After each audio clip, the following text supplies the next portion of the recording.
ಕ್ವೀನ್ಸ್ಲೆಂಡ್ ಭಾರತ ಮತ್ತು ಆಸ್ಟ್ರೇಲಿಯಾ ತಂಡಗಳ ನಡುವೆ ನಡೆದಂತಹ 4ನೇ ಟಿ20 ಪಂದ್ಯದಲ್ಲಿ ಭಾರತ ಆಸ್ಟ್ರೇಲಿಯಾದ ಎದುರು 48 ರನ್ಗಳ ಅಂತೂ ಭರ್ಜರಿ ಗೆಲುವನ್ನ ಕಂಡಿದೆ. ಹೀಗೆ 4ನೇ ಟಿ20 ಪಂದ್ಯದಲ್ಲಿ ಭಾರತ ಒಂದು ಭರ್ಜರಿ ಗೆಲುವನ್ನ ಕಾಣುವುದರ ಮೂಲಕ ಇದೀಗ ಟಿ20 ಸರಣಿಯಲ್ಲಿ 2-1 ಮುನ್ನಡೆಯನ್ನು ಸಾಧಿಸಿದೆ.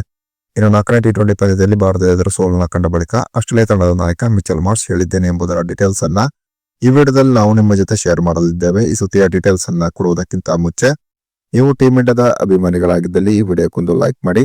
ಹಾಗೆ ಟೀಮ್ ಇಂಡಿಯಾ ಆಸ್ಟ್ರೇಲಿಯಾ ಎದುರು ನಡೆಯುತ್ತಿರುವಂತಹ ಟಿ20 ಸರಣಿಯನ್ನ ಗೆದ್ದುಕೊಳ್ಳುತ್ತದೆ ಅಂತ ನಿಮ್ಗೆ ಅನ್ಸುತ್ತದೆಯೋ ಅಥವಾ ಇಲ್ಲವೇ ಎಂಬ ನಿಮ್ಮ ಅನಿಸಿಕೆಯನ್ನ ತಪ್ಪದೇ ಕಮೆಂಟ್ ಬಾಕ್ಸ್ ಅಲ್ಲಿ ತಿಳಿಸಿ ಕೂಡ.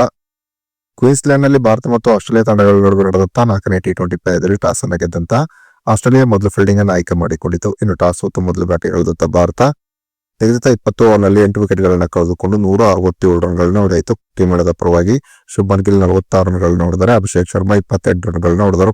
ಇನ್ನು ಶಿವಮ್ ದುಬೆ 22 ರನ್ಗಳನ್ನ ಹೊಡೆದರೆ, ಅಕ್ಷರ್ ಪಾಟೀಲ್ ಸ್ಫೋಟಕ ಅಜಯ 21 ರನ್ಗಳನ್ನ ಹೊಡೆದರು. ಇನ್ನು ಗೆಲುವಿಗಾಗಿ 168 ರನ್ಗಳ ಗುರಿಯನ್ನು ಪಡೆದಂತಹ ಆಸ್ಟ್ರೇಲಿಯಾ 18.2 ಓವರ್ನಲ್ಲಿ 119 ರನ್ಗಳಿಗೆ ಆಲ್ಔಟ್ ಆಯಿತು. ಟೀಮ್ ಇಂಡಿಯಾದ ಪರವಾಗಿ ವಾಷಿಂಗ್ಟನ್ ಸುಂದರ್ 3 ವಿಕೆಟ್ ಅನ್ನು ಪಡೆದುಕೊಂಡರೆ, ಅಕ್ಷರ್ ಪಾಟೀಲ್ ಮತ್ತು ಶಿವಮ್ ದುಬೆ ತಲಾ 2 ವಿಕೆಟ್ ಅನ್ನು ಪಡೆದುಕೊಂಡರು. ಇನ್ನು ಹರ್ಷದೀಪ್ ಸಿಂಗ್, ಜಸ್ಪ್ರೀತ್ ಬುಮ್ರಾ ಮತ್ತು ವರುಣ್ ಚಕ್ರವರ್ತಿ ತಲಾ 1 ವಿಕೆಟ್ ಅನ್ನು ಪಡೆದುಕೊಂಡರು.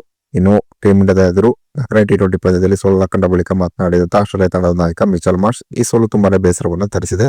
168 ರನ್ಗಳ ಗುರಿಯನ್ನ ಈ ಪಂದ್ಯದಲ್ಲಿ ನಾವು ಸುಲಭವಾಗಿ ಚೇಸ್ ಮಾಡಬಹುದು ಎಂಬ ನಿರೀಕ್ಷೆಯಲ್ಲಿ ನಾನಿದ್ದೆ, ಆದರೆ ಅದು ನಮ್ಮಿಂದ ಸಾಧ್ಯವಾಗಲಿಲ್ಲ. ಈ ಪಂದ್ಯದಲ್ಲಿ ನಮ್ಮ ಬೌಲರ್ಸ್ಗಳು ಒಂದು ಉತ್ತಮವಾದ ಬೌಲಿಂಗ್ ದಾಳಿಯನ್ನು ನಡೆಸುವುದರ ಮೂಲಕ ಟೀಮ್ ಇಂಡಿಯಾವನ್ನ 167 ರನ್ಗಳಿಗೆ ಕಟ್ಟಿಹಾಕಿದ್ದರು. ಒಂದು ಹಂತದಲ್ಲಿ ನಾವು ಭಾರತವನ್ನು 150 ರನ್ಗಳ ಒಳಗೆ ಕಟ್ಟಿ ಹಾಕಬಹುದೆಂಬ ನಿರೀಕ್ಷೆಯಲ್ಲಿ ನಾನಿದ್ದೆ. ಆದರೆ ಅಂತಿಮ ಓವರ್ನಲ್ಲಿ ಅಕ್ಷರ್ ಪಾಟೀಲ್ ನಿಜಕ್ಕೂ ಕೂಡ ಒಂದು ಭರ್ಜರಿಯಾದಂತಹ ಬ್ಯಾಟಿಂಗ್ ಪ್ರದರ್ಶನವನ್ನು ತೋರುವುದರ ಮೂಲಕ ತಂಡದ ಮೊತ್ತವನ್ನು 167 ರನ್ಗಳಿಗೆ ಕೊಂಡೊಯ್ದರು.